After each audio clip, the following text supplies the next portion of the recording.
She stood at the battlements of Winterfell, the storm-scoured wind clawing through her silver hair. In the yard below, men in stark gray and Targaryen black moved among the lingering snows, the banners of the wolf and the dragon entwined together above the gate. It was a strange union, Jon had once said.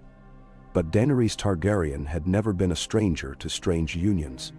The north stretched before her, stark and boundless, the lands of a people who bent the knee to no one lightly.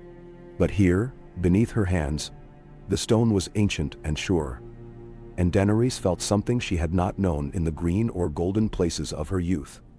She felt steadied, anchored, as if she had come home to the cold that forged her blood. Behind her, the chamber door opened. The tread was light but sure. She did not turn because she knew Jon's step now as well as she knew her own heartbeat. He stood beside her, his black cloak stirring in the wind, his eyes on the snowbound godswood, where the red leaves were a splash of fire against the white. He said nothing at first, letting the silence settle like frost between them. "They're gathering in the hall," he said at last, his voice low, as if to keep from waking the old stones. She nodded. "How do they look at me now, Jon?" He was silent for a moment. "They look to you, Daenerys. With hope, some of them. Fear, others. The North remembers, and the North resists." She finished for him, a wry smile touching her mouth. "You told me long ago they would not kneel easily." "They did kneel," Jon said, glancing at her. "They've seen what you can be, and what you could become. It's yours if you want it." "Them?" Daenerys let her gaze wander across the ramparts, the wind playing with her hair, tugging at her heavy cloak. "Not all of it," she said softly. "No one rules all of it. Not truly. But here, perhaps, here I could be something else. Not Queen of Ashes, not a breaker of chains, but a keeper of peace." Jon's hand covered hers atop the stone. His was rough, calloused, warm. "Queen of the North," he murmured. She let the title settle in her chest. It was not the Iron Throne, but the Iron Throne had cost her everything. In the North, she saw a second chance, a place to begin anew, not by right of conquest or fire, but by the slow, cold forging of trust. She would rule not from above, but among. She squeezed his hand.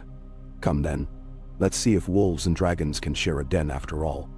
The great hall was crowded, though the winter wind slithered in through every crack, chilling the bones of even the hardiest men and women.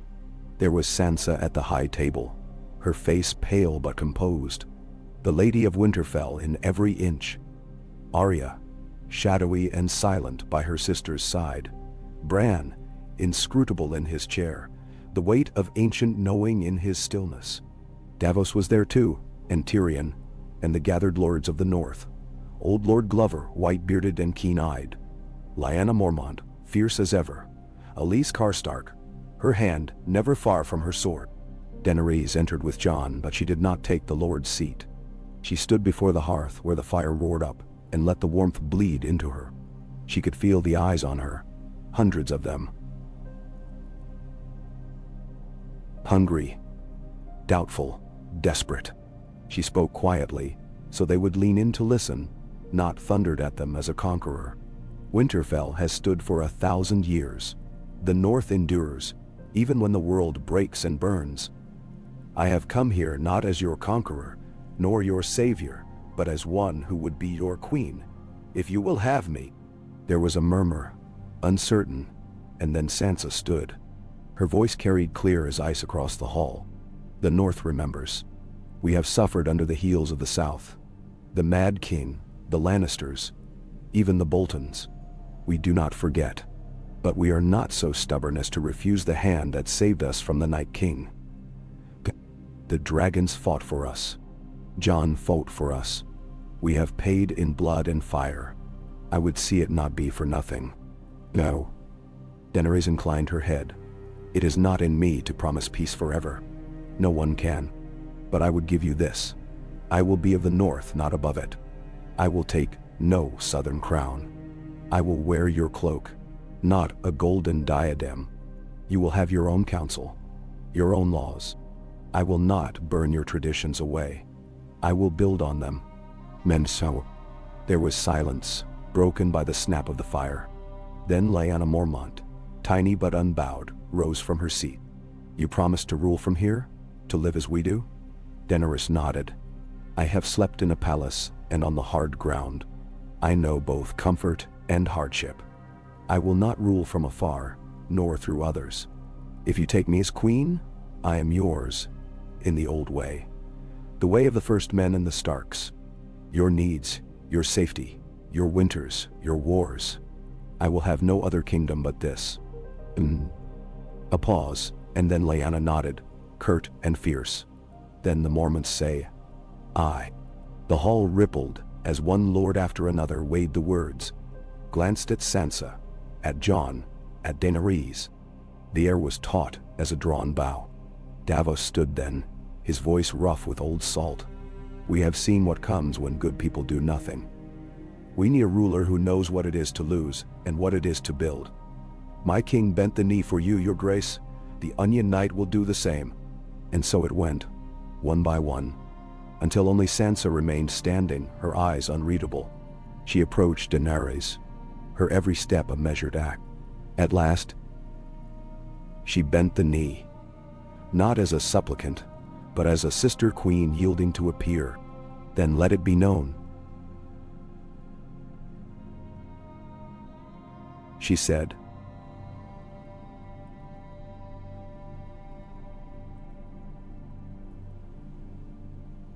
The North accepts Daenerys Stormborn as its queen. Not as a foreign ruler, but as one of our own. May she rule as the snows fall. The hall erupted then, not in a roar, but in a steady thrum of voices, growing as if a thaw was breaking through old ice. Daenerys stood at the heart of it, Jon by her side, Sansa before her, and felt a strange warmth bloom beneath her breastbone. It was not the coronation she had dreamed of in the Red Waste, nor the one she had been denied in the ashes of King's Landing. It was something else. Hard-won, narrow as a knife's edge, but real. The North had chosen her. That would be enough. The days that followed were not easy. The North was not a land that changed quickly. Daenerys shed her southern silks for fur and wool, bracing herself against the cold. She walked the halls with Sansa and Arya, learning the ancient ways. How the hearths were tended, how the stores were counted, how the winter towns relied on their lord's charity to survive the long cold.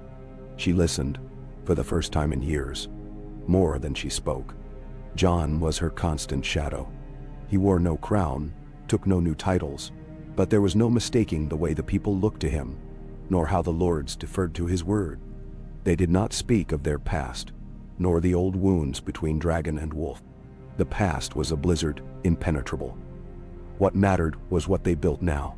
Drogon roosted in the mountains beyond Winterfell, his silhouette sometimes visible against the horizon, a living reminder that the North had changed.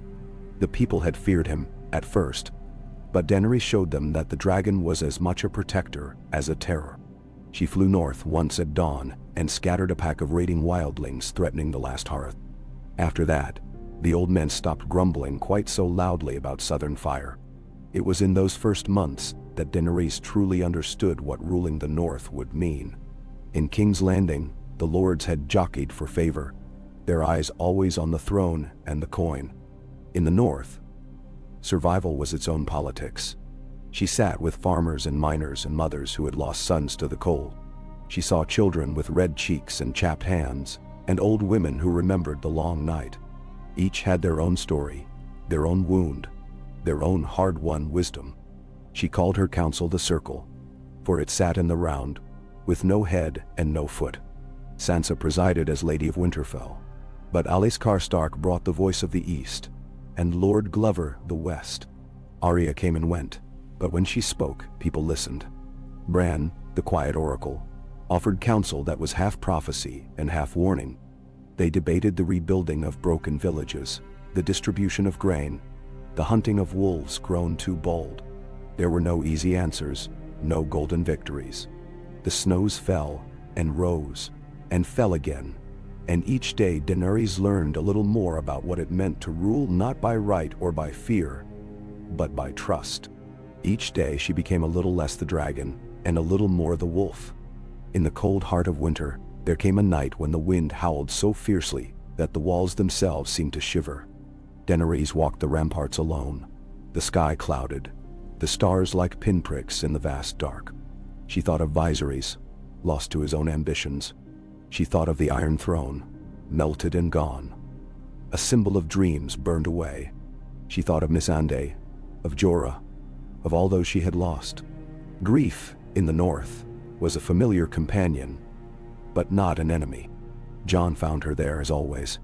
He did not speak, only put his arm around her shoulders. Together, they watched the dawn break, slow and uncertain, but promising the end of the storm. The spring that followed was slow to come, but come it did. The ice retreated, the first green shoots breaking through the frozen ground.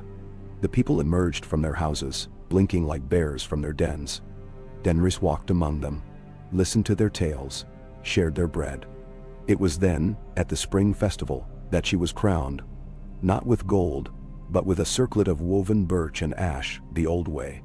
The women of the north placed the crown on her head, Sansa among them, and Daenerys knelt by the heart tree, swearing to rule as their queen, not as their conqueror. The words she spoke were simple, but they echoed from the God's Wood to the highest battlements. I am yours, and you are mine, in summer and in winter, as long as the snows fall and the wolves run. The cheers that followed were honest, if not thunderous. The North would never be a land of easy loyalties or swift love. But Daenerys had learned that true power lay not in the fear she could command, but in the trust she could build. Over the months that followed, peace returned to the North.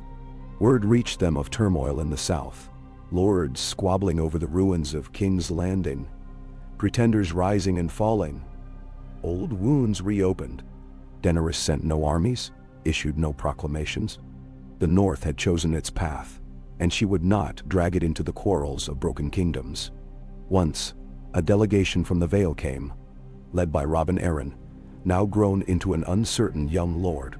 He offered fealty in exchange for alliance, but Daenerys refused his kneeling, insisting instead on mutual aid. Protection in the passes, shared stores of grain, the old bonds reforged not by war but by need. Others followed. The Riverlands, battered and weary. The Ironborn, ever restless. The North became a quiet power, a place of wary hope, in a continent still raw from war. And through it all, Daenerys grew into her rule, becoming something she had never dared to dream of in the fire and blood of her youth. A good queen, if not a great one. She learned to cherish the slow victories, the harvests brought in safely, the children born healthy, the old wounds healed. She and Jon were together, if not as king and queen, then as equals, partners in a land that demanded as much patience as it did strength. Their love was quieter now, deeper, forged in the cold. They laughed together in the kitchens, rode out across the snows, planned for a future that did not demand blood for every gain. Arya sailed west, seeking her own legend, but she returned sometimes, as wild and sharp as ever, bringing tales of distant lands. Sansa ruled Winterfell with a steady hand, her counsel wise and sure. Bran lingered in the Godswood, watching, waiting, a gentle presence in the background. Drogon, wild and free, became a legend of the mountains. Some whispered that the dragon and the queen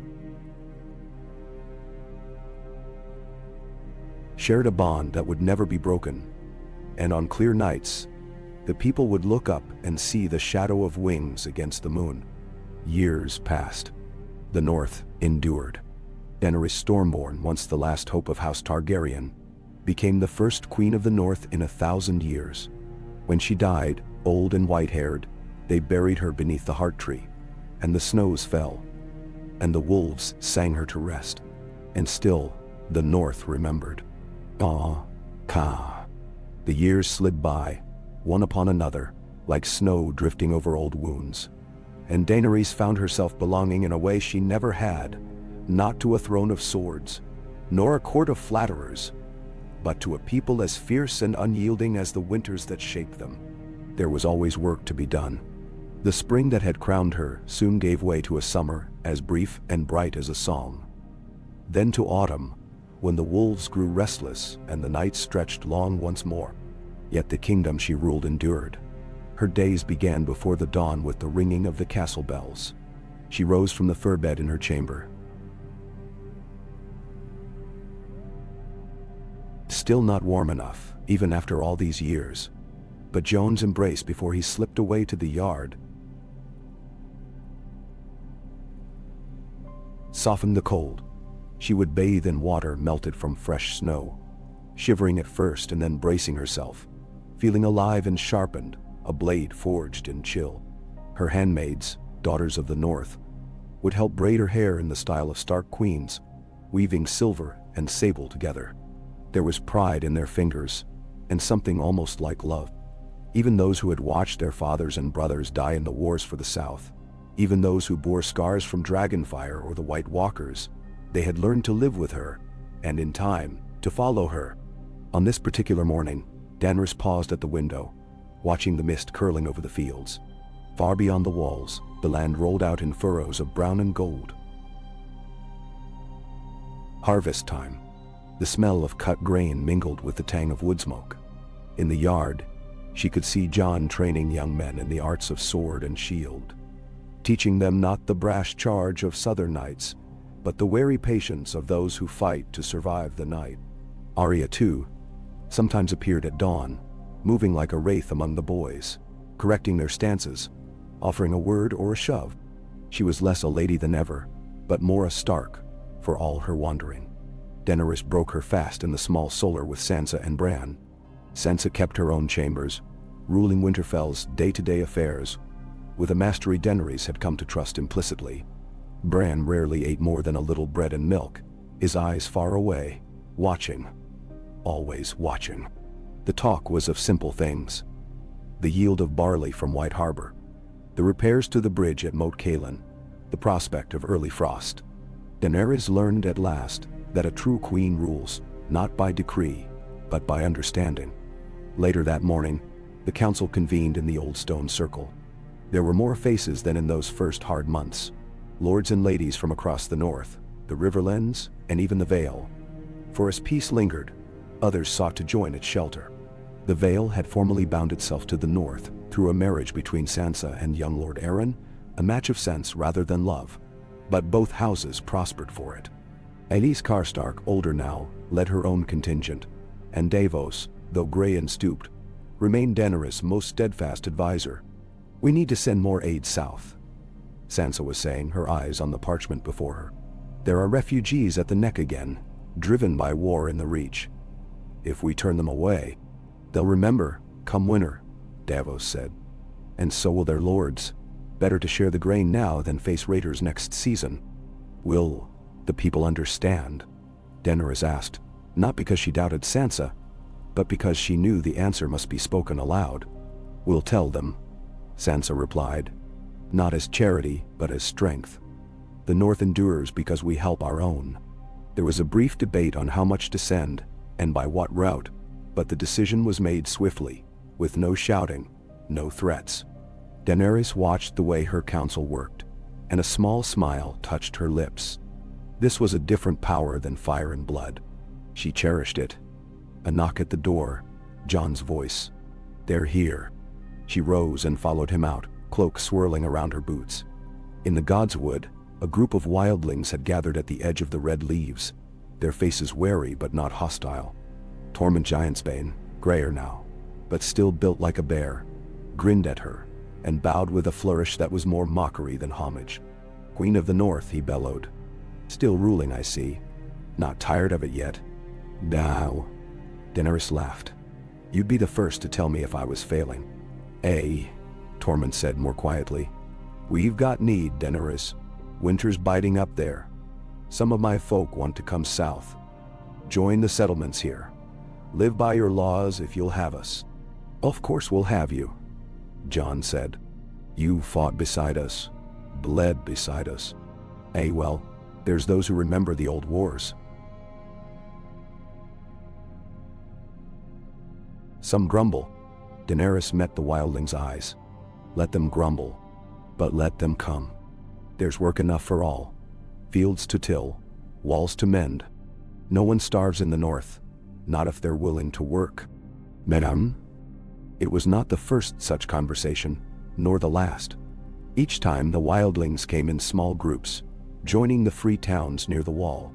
The border between the wild and the tamed land blurred, and the north grew richer, stranger, stronger.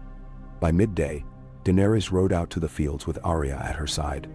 The small folk bowed or doffed their caps, and she greeted each by name where she could. She had learned to see the worth in their stories. The girl who'd lost her father to the long night, but now kept the mill running. The one-armed blacksmith with sons apprenticed at White Harbor. She knew who had sick children, who needed a new roof before the snows set in, who kept a still in the woods and who brewed the best cider. Arya rode ahead, her cloak a shadow in the golden light, but she always doubled back, her eyes keen. Someone's been poaching in the woods near Barrowton, she said, tossing her head. Jon will want to deal with it before it gets out of hand. Daenerys nodded. Better a poacher than a starving family. We'll see who it is. They found the boy, no older than 12. Gaunt and wild-eyed, his hands red from cleaning a snare. Arya dismounted, crouched at his level, and spoke softly until he looked up, frightened but not defiant. Daenerys watched as Arya offered him a place in the keep kitchens, and when the boy nodded, Arya ruffled his hair. It was a small kindness, but it would be remembered. By the time they returned to Winterfell, dusk was falling. The kitchens filled the air with the scent of stewing mutton and fresh bread. Daenerys slipped into the kitchens, sharing a cup of mead with the cooks, listening to their jokes and complaints. It was not the way of southern queens, but it was the way of the north. After the meal, she joined Jon in the solar. He was reading over a letter from the Dreadfort, his brow furrowed. More trouble in the east, he said, handing it to her. The Umbers are feuding with the Boltons again. She read it, then set it aside. Send Davos. He's got away with old feuds. Jon smiled, his eyes soft in the firelight. You're good at this, you know. I'm learning, she said, though some days she still felt a stranger in her own skin. Will it last, Jon? This peace? He reached for her hand. We make it last, every day. She leaned into him, grateful. There were times when she missed the fire of her youth, the feeling that the world would bend before her will, that a single word or breath could change everything. But this life, measured and steady, was harder in its way. Every decision mattered, every kindness and cruelty echoed through the years. She learned to weigh her words, to forgive small slights, to encourage rather than command. But there were still moments when the old fire woke. A raven came one morning, battered and wind-burned, with news that pirates from the western islands had raided the coast near the rills, burning villages, taking what they could not hold. Daenerys' blood burned. She donned her armor, the fine mail and boiled leather of the north, but with the sigil of the dragon on her breast. She summoned Drogon from his mountain lair, feeling the bond between them still fierce and unbroken. The people gathered, watching with awe and fear as the queen mounted her dragon and soared into the dawn. She hunted the raiders along the coast, flying low and fast, her eyes sharp as any hawk's. The pirates broke and ran when they saw the shadow of Drogon overhead, and Daenerys landed in the smoking ruins of a village, listening as the people wept and raged. She offered them shelter, supplies, the promise of rebuilding. When the pirates were cornered on the beach, she gave them a choice: justice or mercy. Some chose one, some the other, but all learned that the Queen of the North did not rule from a distance. The story spread, of the dragon that defended the coast, of the queen who walked among her people. There were some who whispered fearfully of her power, but most spoke of her fairness, her willingness to listen. The North changed, slowly but surely, under her rule. The wildlings brought new blood. The Vale and the Riverlands brought trade and news. The old grudges faded into memory. Years passed. Bran grew frail and strange, his mind often wandering far beyond the walls of Winterfell. Sansa bore a son, red-haired and stubborn, and raised him to rule with a softer hand than her father's. Arya sailed west again, but returned with new scars and wild tales. Always restless, always seeking, Jon remained Daenerys' closest companion, her partner, her confidant. They never wed formally, but their bond was stronger than any ceremony. Together, they watched the North prosper. And when darkness threatened, they stood together against it. In the south, chaos simmered. The Reach warred with itself. The Stormlands turned inward, and the remains of King's Landing became a haunt for scavengers and bandits. Daenerys sent aid where she could, but she did not seek to reclaim the ashes of the old world.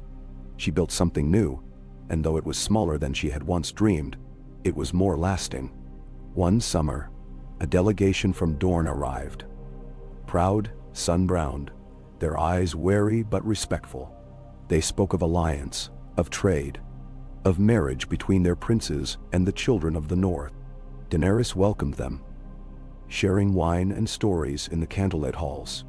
She listened to their songs and told them of the long night, of the dragon and the wolf, of how a land broken by war could be healed by patience and care. Some of the old lords died. Glover passed in his sleep, and Alice Karstark fell in battle with a lingering group of wildling raiders from the far north. Their children rose in their place, shaped by peace as much as by hardship. The council remained strong, the circle of the north enduring. Daenerys' hair turned white, then silver, then thin as gossamer. She moved more slowly, leaning on Arya's arm or Jon's when the stairs grew steep. But her eyes remained bright, and her mind as sharp as the wind off the wall. When at last she felt her time drawing to a close, she summoned her council, her friends, and her kin to the godswood. She knelt beneath the heart tree, feeling the rough bark beneath her palms, the ancient strength of the land flowing into her bones. She spoke quietly, not as a queen, but as a woman among friends. "I came here as a stranger," she said. "You made me one of your own. Whatever I was, whatever I hoped to be, I am yours now. My blood, my breath, my heart, they belong to the North. Remember me not as a dragon, but as a wolf among wolves." Beau? There were tears and laughter, and many stories shared that night. Drogon circled overhead, his shadow passing over the faces of the people Daenerys had come to love. In the morning, she was gone, peacefully, in her sleep.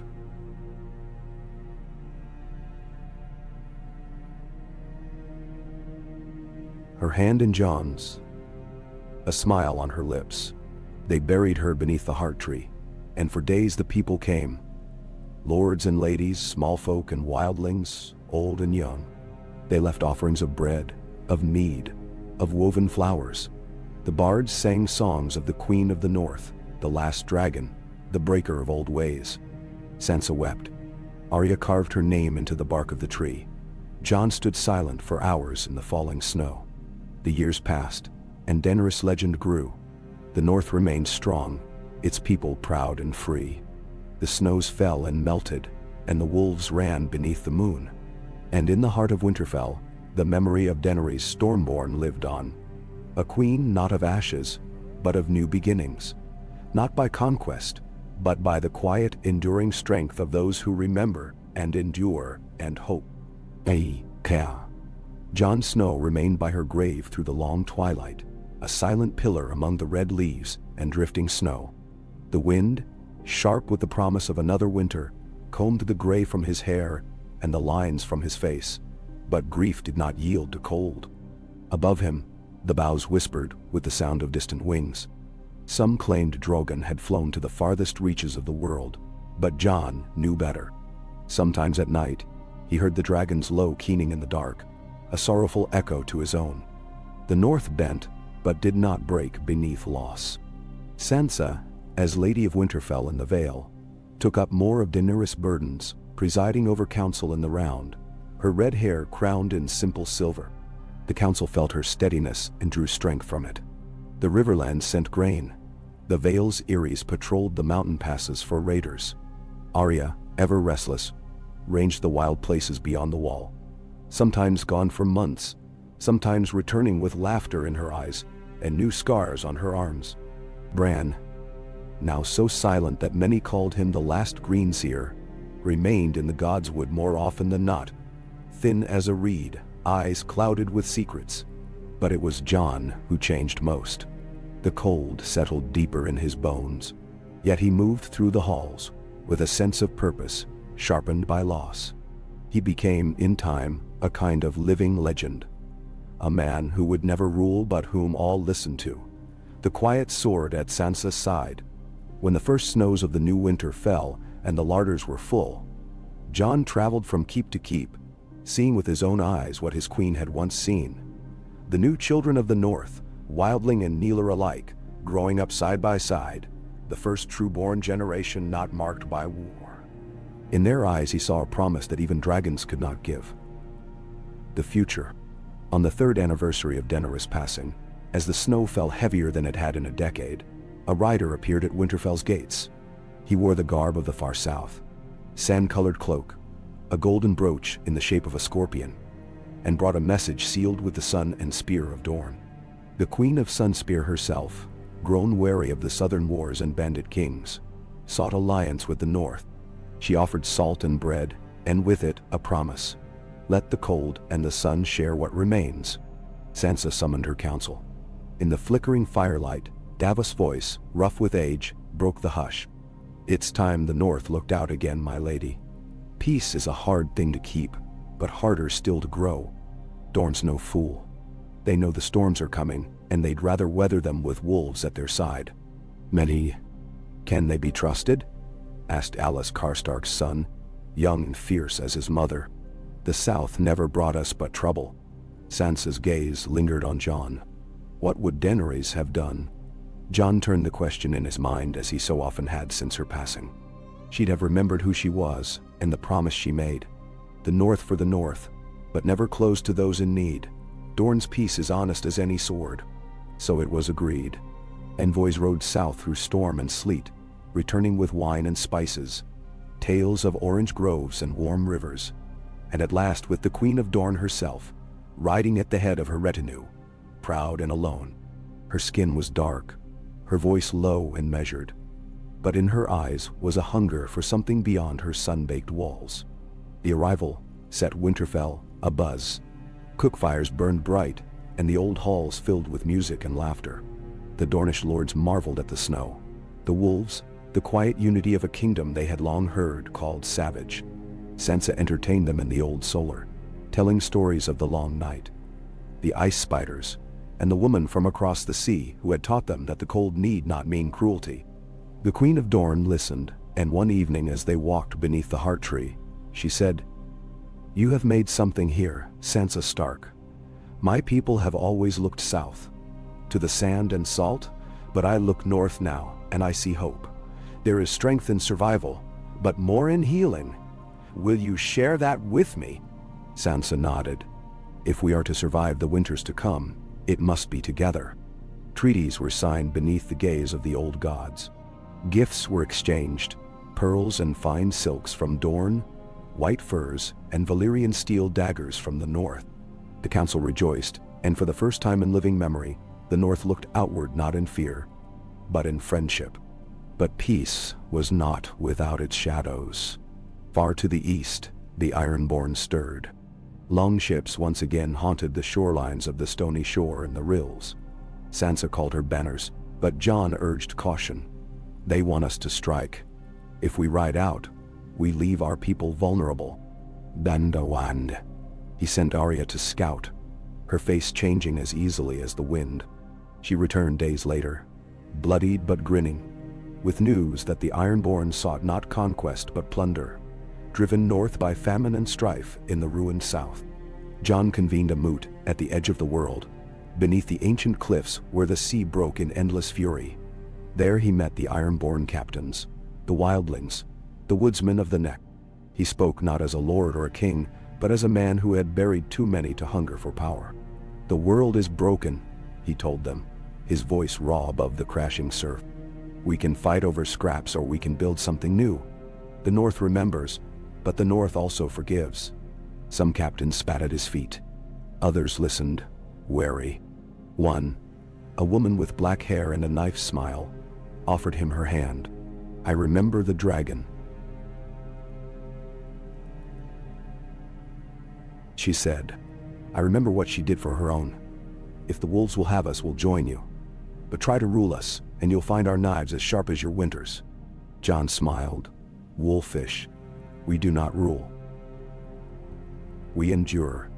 Then, in the years that followed, the North became a haven for exiles and outcasts. The wildlings carved new villages from the old forests, teaching the Kneelers how to trap, how to hunt, how to live with the land and not against it. The Ironborn built new ships, but not for raiding. They fished, they traded, they learned the ways of the riverfolk. Children grew up, hearing 3 tongues in their homes, but all called themselves Northmen. Sansa grew into her role, more queen than lady now, though she never took the title. She kept Daenerys' crown of birch and ash locked in a chest beneath her bed, a reminder of the price of peace. When she walked the halls, people bowed with genuine affection, not fear.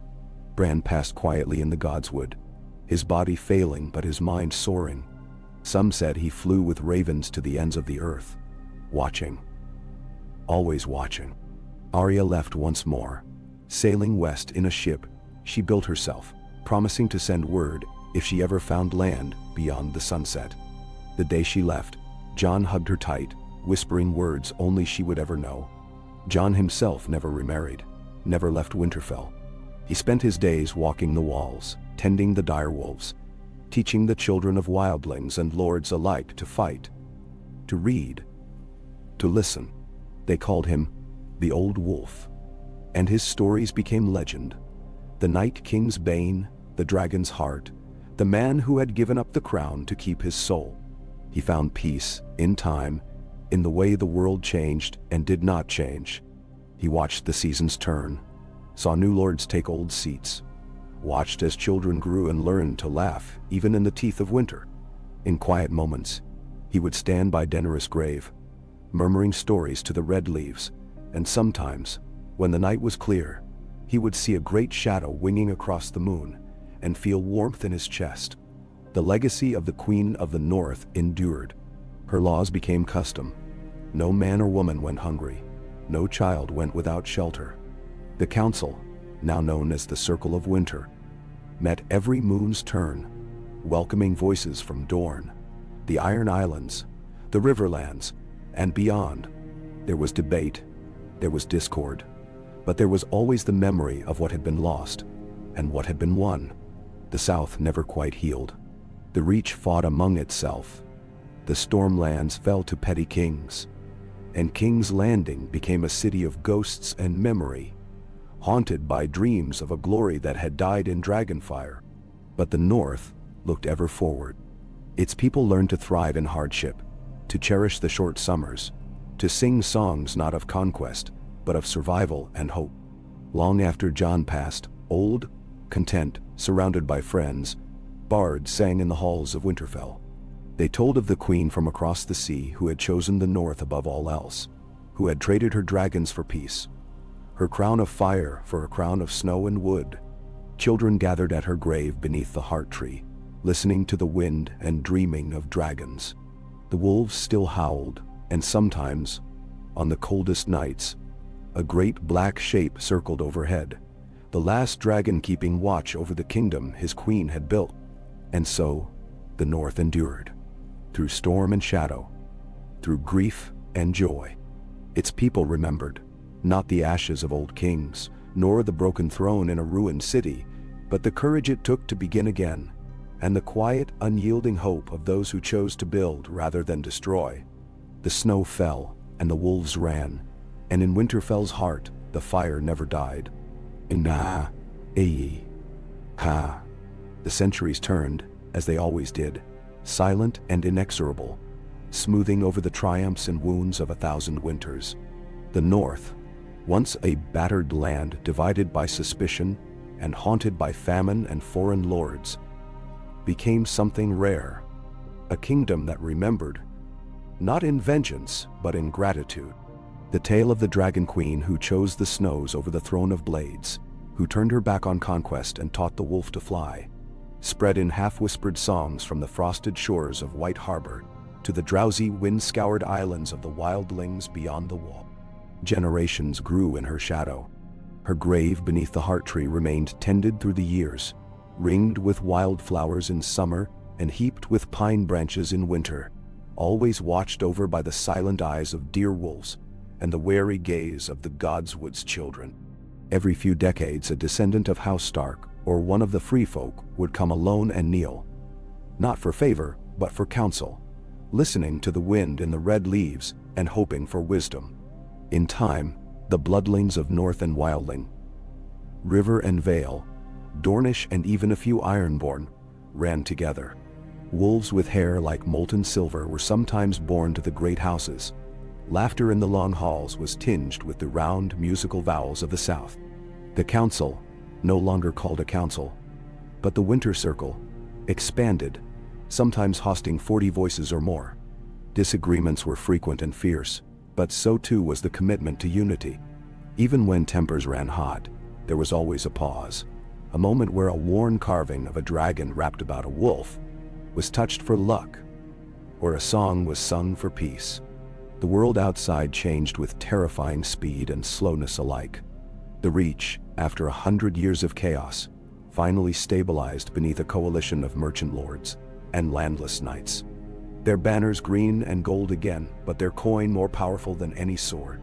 The Riverlands, battered by floods and feuds, finally turned to the north for aid and guidance, forging trade routes that crossed snow and swift rivers alike. Dorne's deserts remained as distant and proud as ever, but a small, bright-eyed line of Dornish princesses came north with every generation, craving snow and story. Yet for all the trading and mingling, the north remained itself. The winters did not grow shorter, nor the nights less dark. In those long, frozen months, tales were the warmth that kept hope alive. Children grew up not just on the stories of Jon Snow and Daenerys Stormborn, but on the memory of a council that ruled in a circle, not from a throne. They learned the names of every wildflower, how to bind a wound, how to speak a dozen tongues, and how to share bread with the hungry, whether kin or stranger. No dragon nested in the mountains for many years after Drogon's final flight. Some said he had died in the wild east, others that he watched from afar, old and alone, his heart too full of sorrow to return. But on moonless nights, shepherds near the lonely hills sometimes glimpsed a shadow racing across the stars, and mothers soothed their children with tales of a watchful protector, half myth,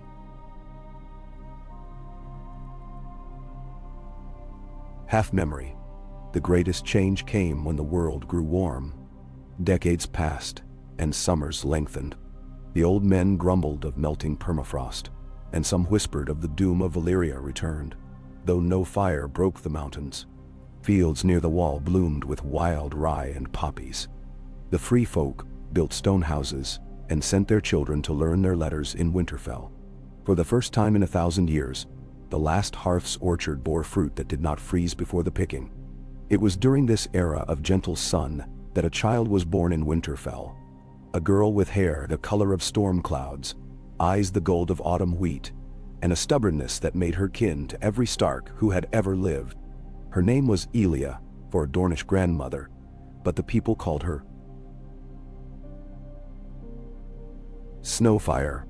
She learned to walk beneath the boughs of the heart tree, to ride direwolves bareback through drifting snow, to climb the highest tower and look out across the whole world.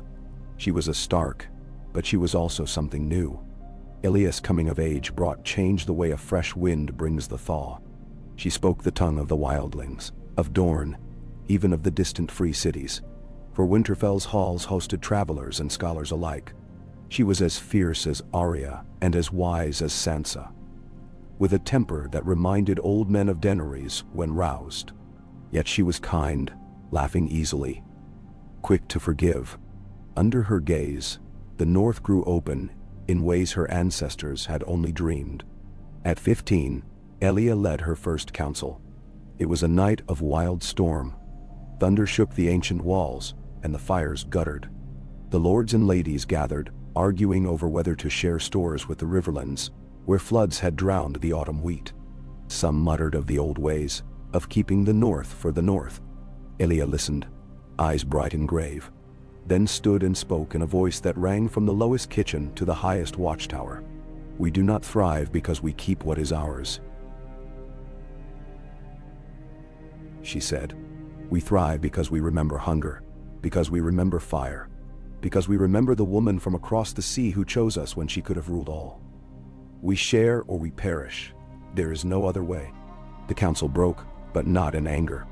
That year, Winterfell's wagons rolled south, and for the first time, the Riverlands sent singers to the winter festival. They sang songs so sweet, the wolves gathered in the yard to listen. And Elia danced until dawn, wild and joyful, her hair silver and black, her cheeks flushed with the cold. As the years turned, Elia traveled far, beyond the wall, where new towns rose from the bones of old wildling camps, across the narrow sea to the free cities, where she traded northern wool for Valyrian glass, south to Dorne, where she learned the ways of water and sand, and made friends that would last a lifetime. Every place she went, she carried with her the story of Daenerys, not as a conqueror, but as a queen who chose kindness. When at last she returned to Winterfell, it was with stories enough to fill 1,000 winter nights. Children crowded at her feet, hungry for the world's wonders.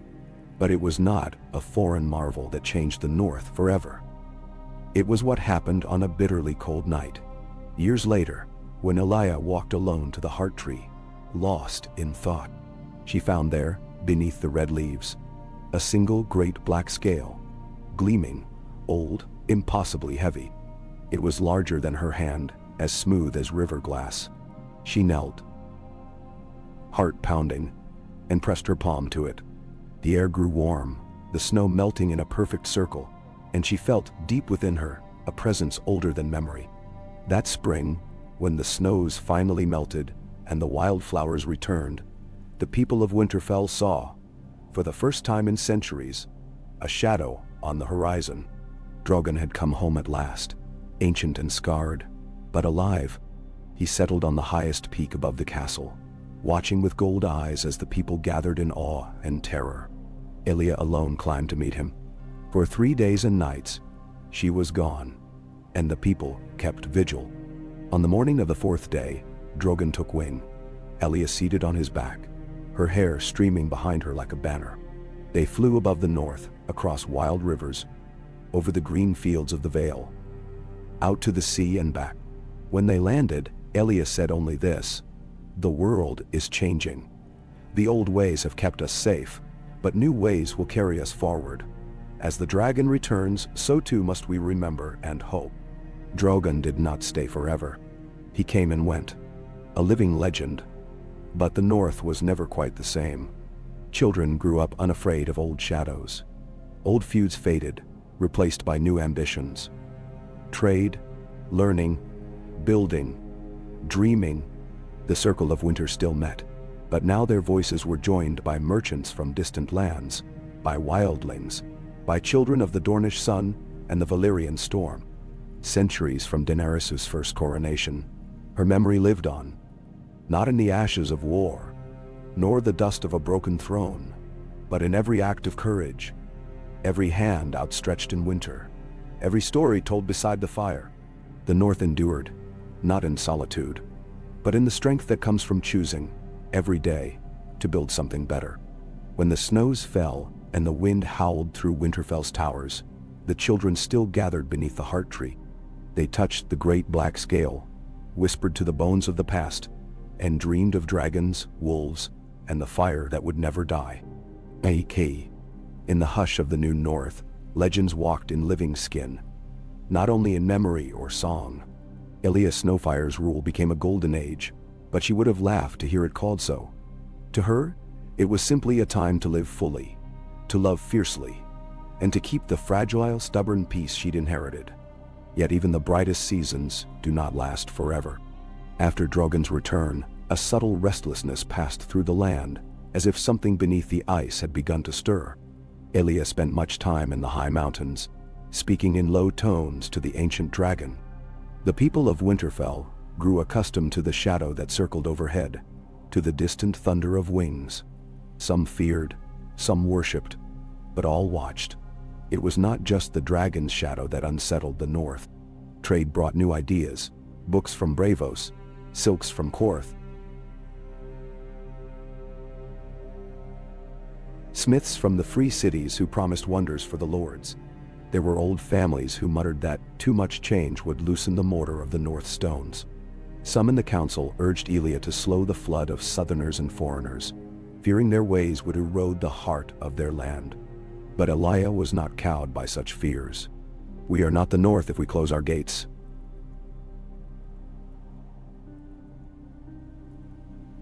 She replied once, after a fractious meeting where voices rose and hands hovered near sword hilts.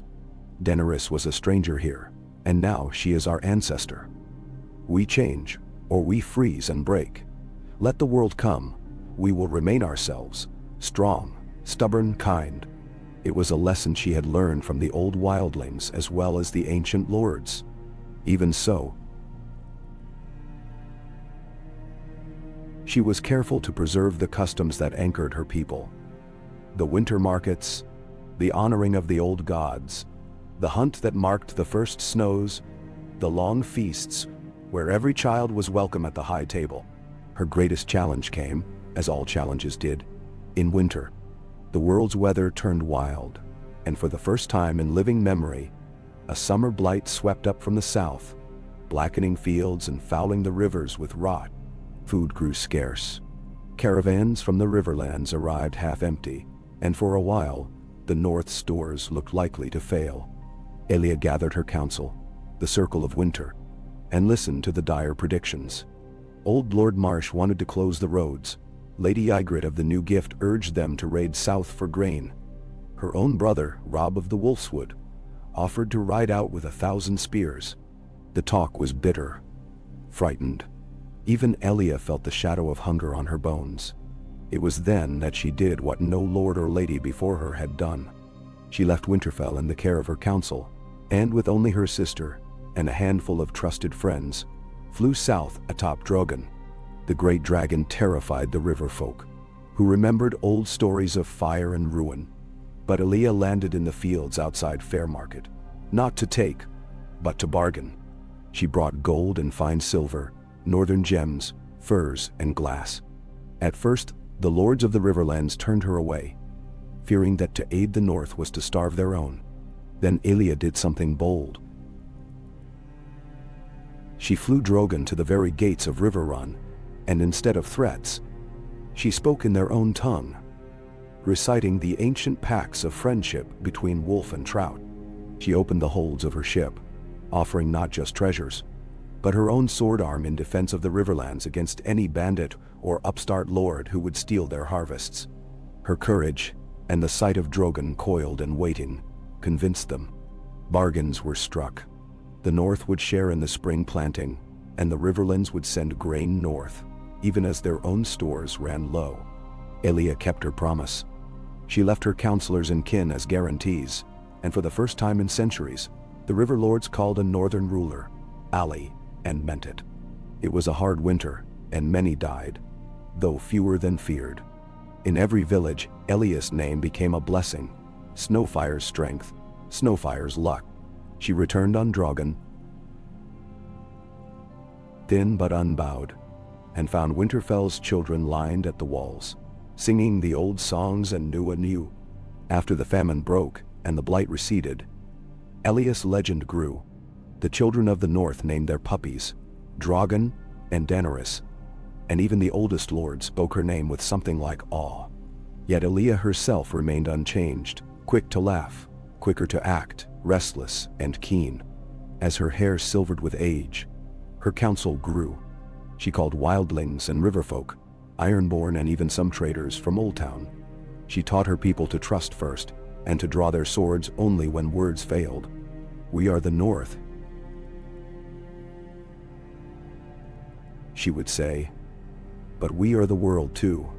When the free cities warred and the narrow sea filled with pirates, Elia sent ships, northern-built, wild and fast, bearing wolves on their sails and carrying arms for trade, not war. When a sickness swept through Bravos, she sent healers and grain.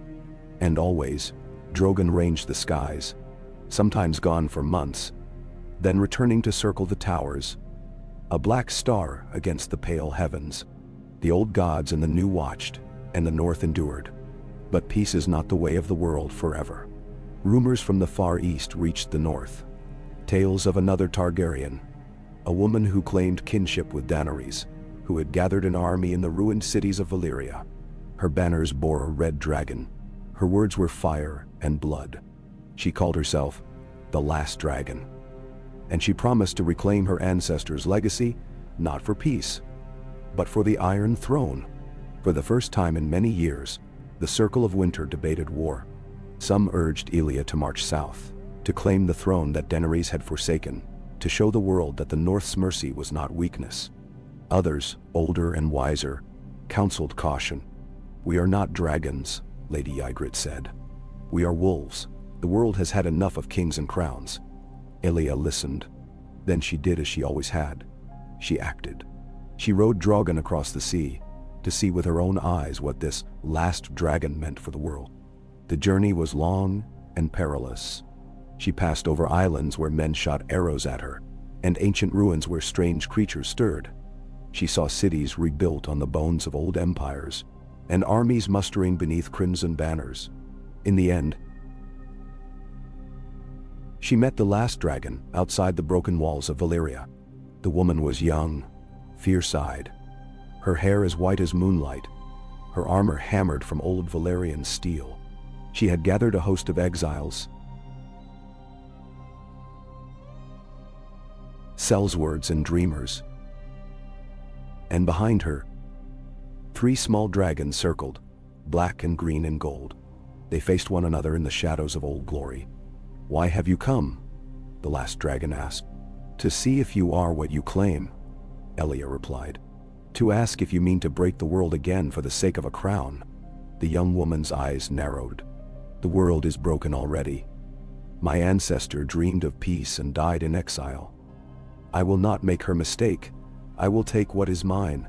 Elia studied her. She saw not malice, but longing. An endless hunger for belonging, for justice, for meaning. She thought of Daenerys, long dead, whose gentleness and fury had shaped the world, who had chosen peace in the end. "You are not alone," Elia said softly. "But the world does not need a conqueror. It needs a builder. Come north, see what Daenerys built. If you would rule, rule as she did, not from a throne, but from the heart." The last dragon hesitated. Some of her followers jeered, calling Elia coward, traitor, exile. But others listened. The world, broken and bruised, was tired of fire. In the end, the young queen did not march on King's Landing. She sailed north with Elia, her dragons flying beside Drogon, smaller but bright with promise. In Winterfell, the old and the new gathered.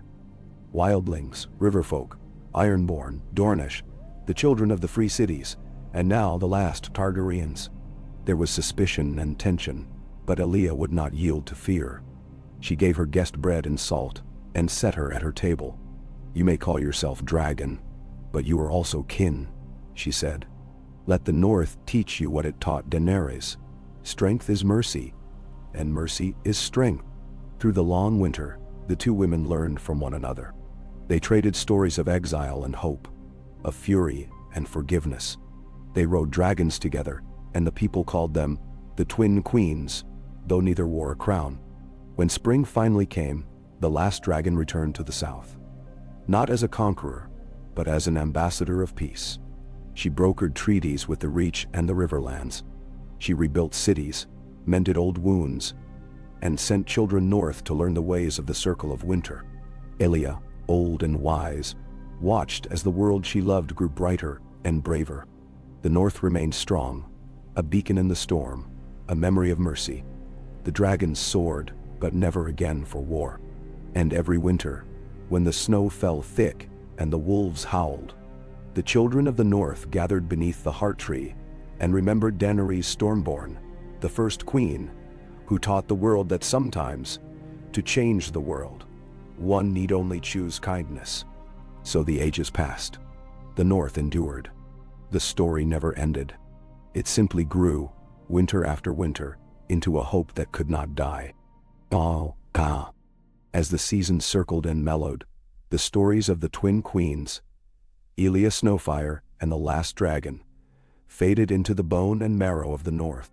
Their deeds became the fiber of lullabies, woven into tapestries, and painted on the curved shields that lined Winterfell's halls. The winters grew more forgiving, but the people did not forget the hard lessons that had shaped them. The North had become, through centuries of patience, not just a land, but an idea. The place where peace was not a dream, but a discipline practiced day by day. In the spring of Alias last year, a rare gathering convened at Winterfell.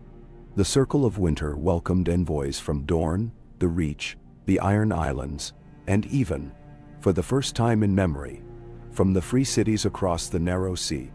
The guests found a keep bustling with music and argument, with stews from half the world's kitchens and children of every color running wild under the watchful eyes of stark wolves. Elia herself, her hair now white and her steps slowed by years of riding dragonback and striding across icy ramparts, sat in the high seat carved of weirwood, smiling at the chaos. She had always preferred a noisy hall to a silent one. Her daughter, Merae, tall, tawny-skinned, with streaks of silver in her hair,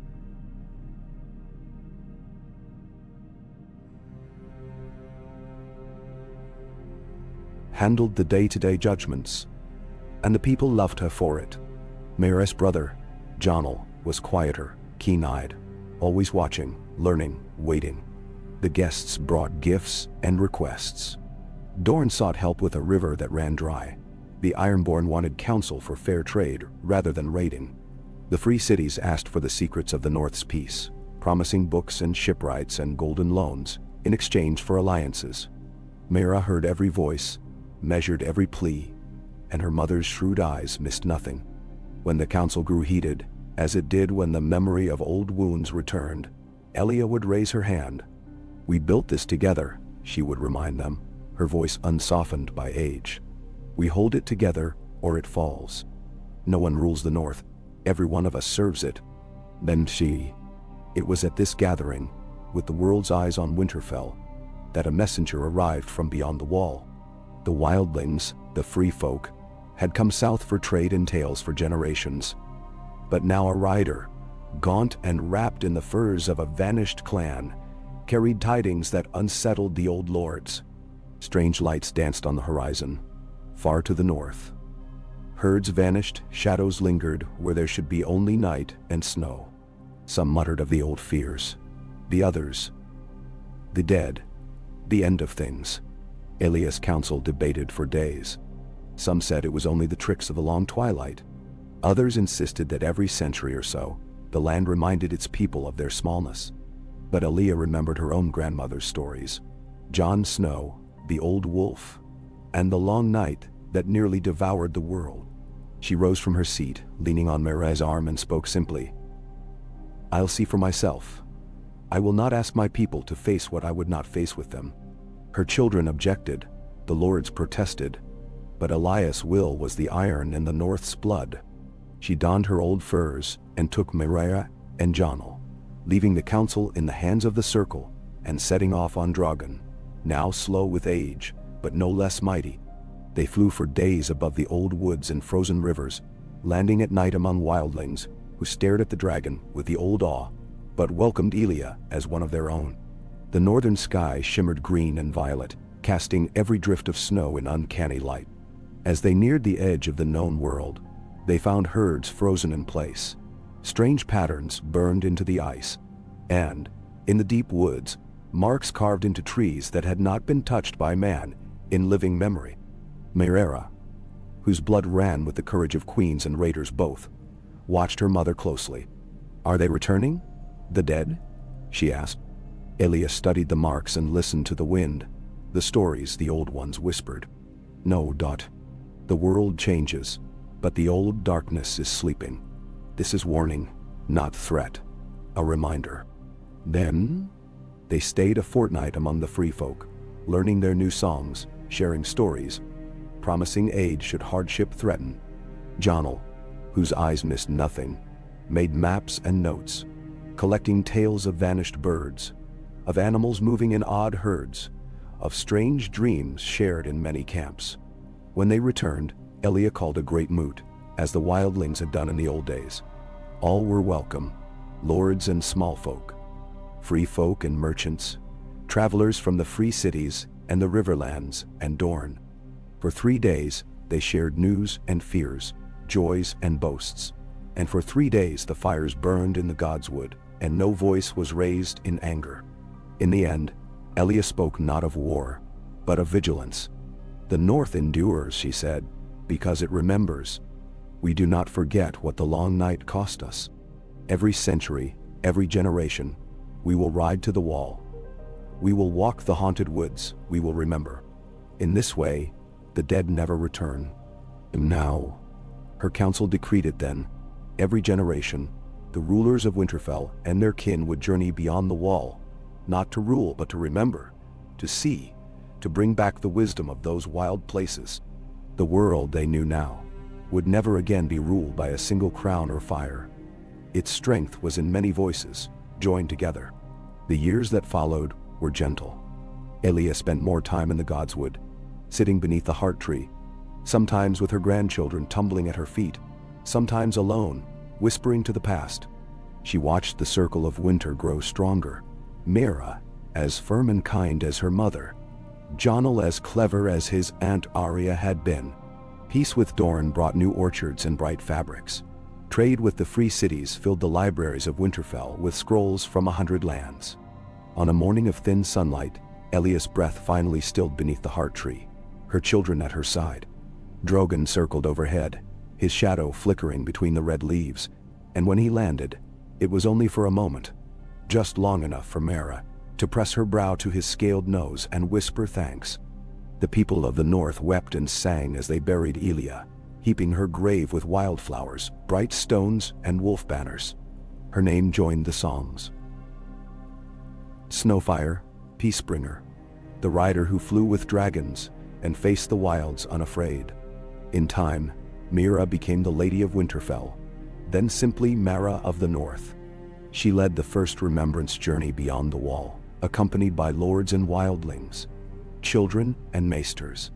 Jonel stayed behind, tending to the new schools and the shipyards, to the growing alliances with lands once thought unreachable. The North endured, as it always had, and as it changed, it drew the world along with it. The circle of winter grew to rival any king's court, though none wore crowns.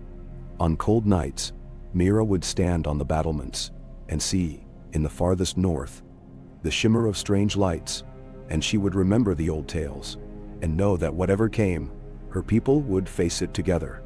So the ages passed, and the legend of Daenerys Stormborn, the dragon queen who chose the snows, and of all those who followed her, remained, not as a warning, nor as a boast, but as a guide. The North's song was one of endurance, of hope, of quiet courage in the face of darkness. The world beyond Winterfell changed, kings and empires rose and fell. But within those ancient walls, fire and ice found their peace, and the story, as always, continued. Hey, when the old ones die, it is always the living who decide how the world will remember them. In the years after Elia Snowfire's passing, Winterfell felt the cold's return. Not as the shadow of ancient threats, but as the ache of loss and the weight of duty. Meera of the North carried both lightly, with the easy poise of a wolf born to run, and the simmering certainty of her dragon blood. She wore no crown but the wild braid of her hair and the silvered wolf's tooth at her throat. Her council trusted her because she did not demand trust, but earned it every day, just as Elia and Daenerys before her. Meera's reign was one of quiet transformation. She remembered her mother's words as she pressed her brow to Drogon's nose. Never let us forget who we are, but let us become what we must. She took them to heart, even as the world kept spinning faster around her. The climate's gentle warming continued, and the north shifted with it. The long ice-bound stretches north of the wall softened, yielding forests and fields, where once only lichen and wind-blown snow had ruled. Meera worked with the free folk, guiding them as they founded new villages, teaching their children alongside her own forging a blended kinship between wildling and kneeler that would have startled her ancestors. Rivers and lakes grew full of life, and crops unknown to the north, barley, sweet apples, even the bitter herbs of the south, found soil to take root. The ships from Bravos and Old Town grew bolder each year, bringing their luxuries, their scholars, and their restless sons. Yet for all this gentle change, Mira insisted on remembrance. Every 7 years, she led the remembrance to the edge of the world.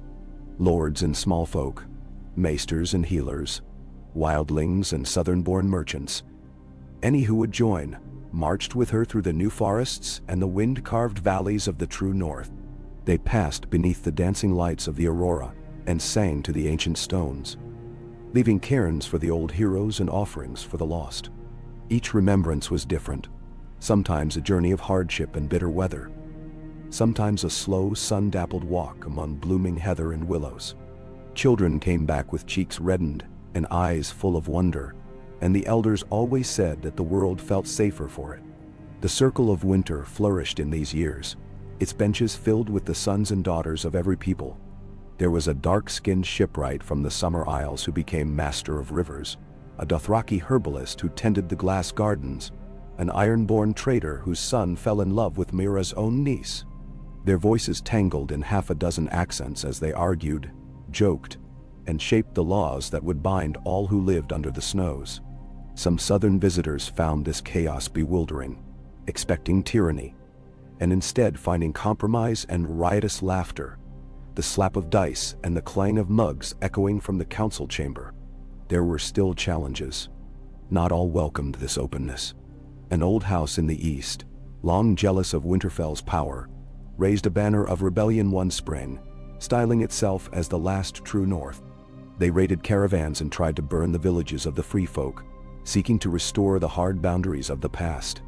Myrera, riding a pale gray direwolf and carrying the Valyrian steel sword Ghostfang, met their leader beneath the shadow of the Red Lake. There was no great battle. Instead, she challenged him to single combat, as in the days before the coming of the dragons. It was over in moments.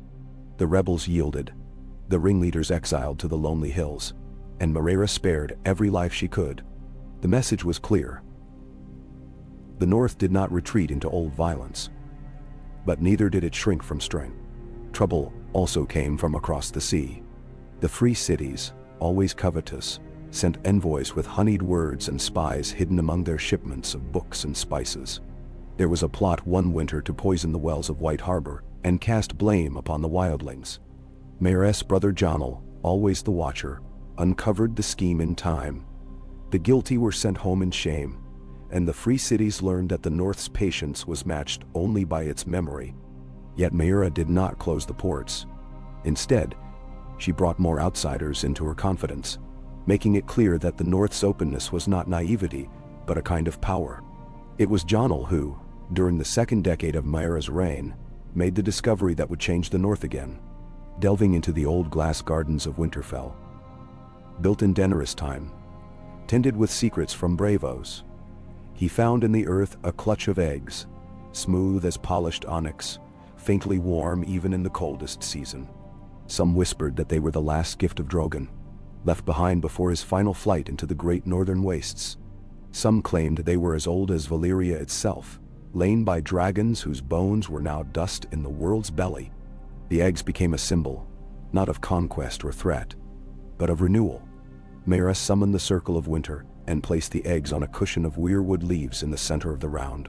She said, "We are the keepers now. The dragon's fire is not for war, but for light and warmth. If they hatch, we will teach them peace. If they sleep, let them remind us that what we inherit, we must care for." Seasons turned. The eggs slept on. Children came and went. Marriages joined houses from sun-scorched Dorne to wind-scoured Skagos. The North grew busy and full, a tapestry richer than any in the old halls. Myrera aged, but she did not fade. Her hair white as new snow, her hands marked with scars of work, she walked the walls each evening, speaking to her kin and her people. One autumn, as the first frost glazed the fields, the glass gardens were found ablaze. not with fire, but with light. The eggs glimmered, cracks running along their curves. The people gathered, fearful and hopeful, remembering old terrors and old miracles. On the second night, the largest egg split, and a hatchling emerged, black as midnight, its eyes golden and wise. It crawled to Maiera, curling around her shoulders. The other 2 eggs hatched in the days that followed, a green as bright as summer grass, a white so pale it shimmered silver. These dragons grew not in isolation, but among the people. The children of Winterfell fed them, learned their moods, taught them to fly among the gentle hills and not scorch the roofs. Maiera named them for her ancestors, Daenerys, Jon, and Elia. She said, "Let them be what we were not allowed to be, free and gentle and new." The years grew easy again. The dragons ranged as far as the wall and back, bearing Maiera or her heirs above the world, a reminder of power and a symbol of hope. When Maiera died, she was buried beneath the heart tree, her direwolf and the 3 dragons lying in the snow beside her grave. The wolves howled, and the people wept, but they also laughed and sang, for her reign had been one of joy. Her granddaughter, Isolde, became Lady of Winterfell, but no one called her queen. The Circle of Winter still ruled, and the North story kept spinning outward, across the sea, through the south, beyond the wild, to places Daenerys could never have dreamed. The dragons flew, but the wars never returned. The people learned that peace was not the absence of danger, but the careful tending of the flame. So Winterfell endured, its walls humming with stories. At every remembrance, the people gathered beneath the heart tree.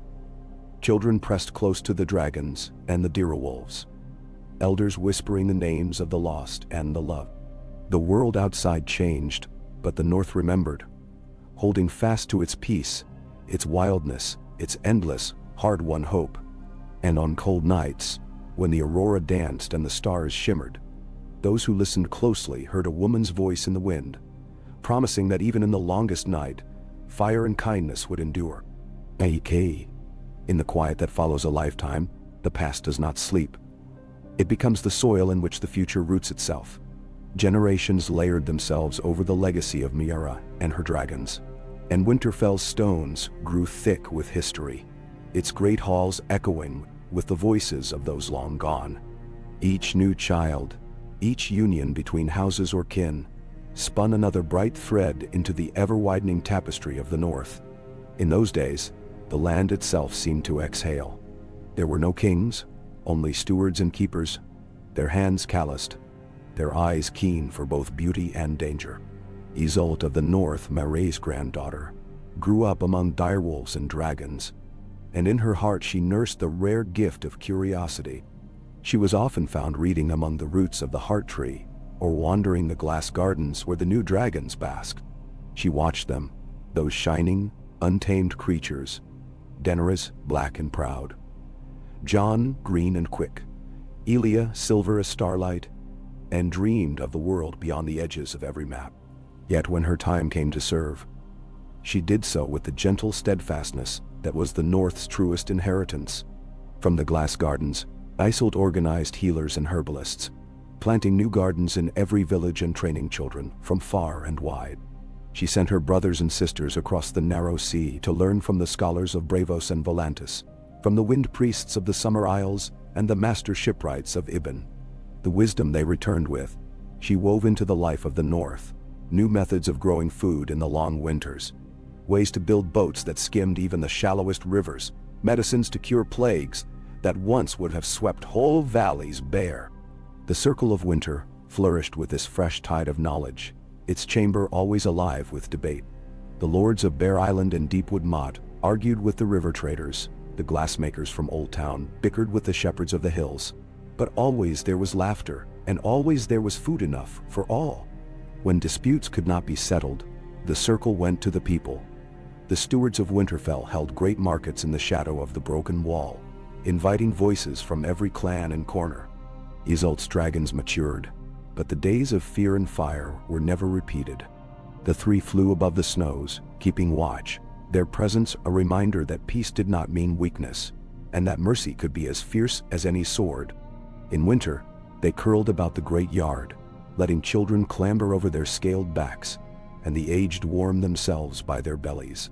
When a pack of snow lions strayed too close to a wildling village, Daenerys the Black chased them off, never harming a soul. The dragons became part of every festival, bringing rain at planting, chasing away storm clouds in autumn, and casting blue shadows across the feasting halls on the longest nights of the year. The free folk grew bolder, and settlements north of the wall expanded year by year. Crops flourished in the new mild climate, great rivers cut new paths through the land, and the people of the north learned to ride the waterways as their ancestors had once ridden horses or sailed the open sea. New stories sprang up, of children born with golden eyes, of tiny dragons glimpsed on foggy mornings, of lost treasures unearthed in fields where the ice had finally retreated. Isolde saw all this and more. In her later years, she hosted a council that changed the north forever. Ambassadors from distant Valyria, from Lys and Tyrosh, and the shadowy lands of Sothorios, arrived at Winterfell with proposals for peace and exchange. They brought silk and glass, rare jewels, and stories of old sorceries reborn. The Circle of Winter, cautious but curious, opened the doors of the north wider still. There were learning halls built in every major keep. Maesters came from Old Town to teach letters and numbers, but also learned in turn from wildling seers and Summer Island singers.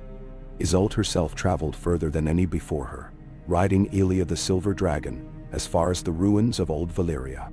She gazed on the smoking mountains and the broken domes, and in the shadow of those haunted stones, she met a gathering of survivors, descendants of the old blood, some hopeful, some bitter, some determined to trade and build anew. There was no talk of conquest. Instead, she traded seeds and scrolls, the stories of the North's peace, and in return learned the secret of crafting Valyrian glass, a gift she brought back to Winterfell. Through such alliances, the North's reputation spread, not as conquerors, but as peacemakers and preservers.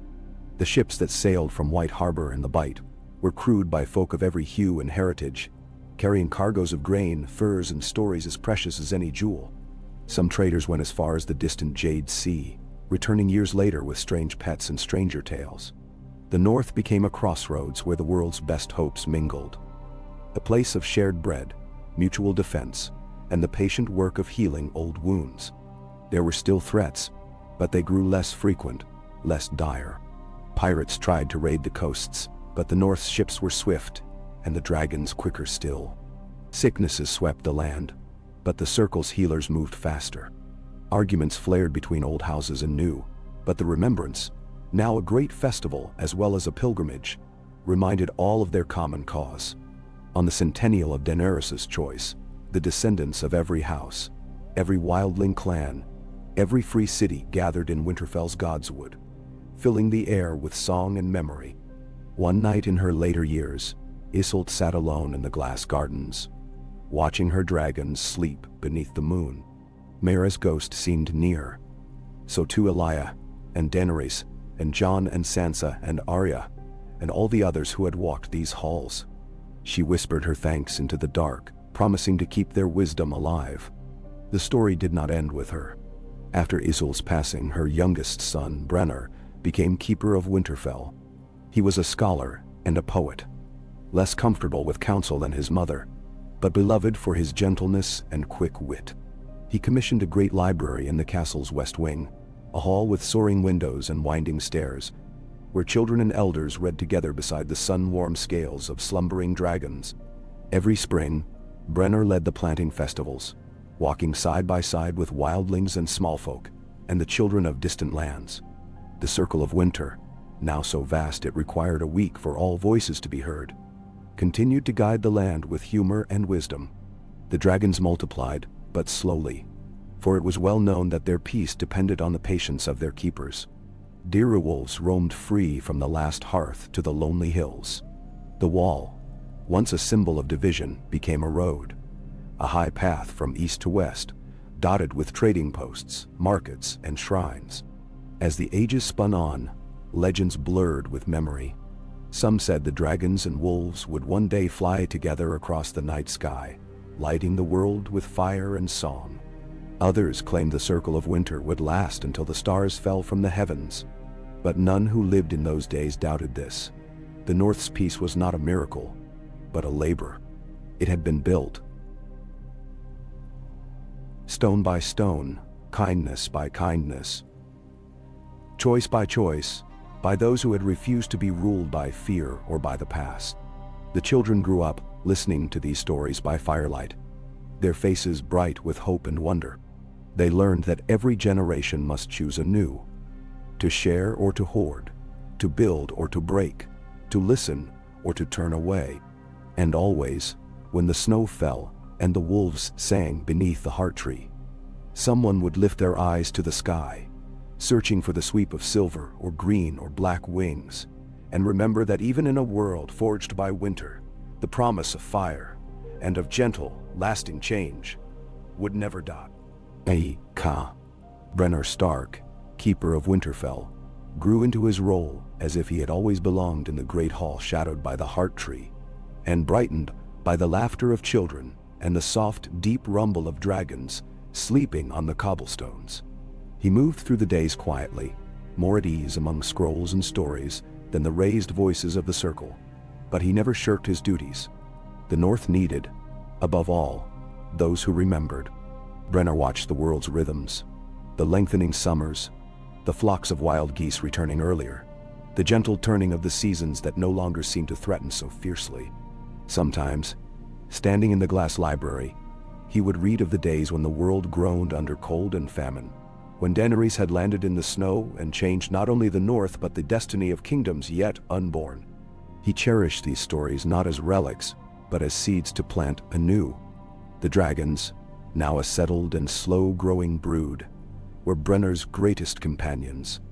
The old trio, Daenerys black as obsidian, Jon green as the dark forests, Elia pale as winter dawn, watched over him as they had his mother and grandmother. New hatchlings joined them every few years, less fierce, more curious, their eyes gold and wide, their wings casting soft shadows across the walls of Winterfell. Children from every part of the realm learned to speak to them gently, to offer them morsels from their own hands, to run beside them in games that left the adults in tears of joy and relief. The North's prosperity was no longer questioned. Every house, from the stony Skagosi and their sea-wrapped towers to the riverfolk in their willow boats, shared in the harvests.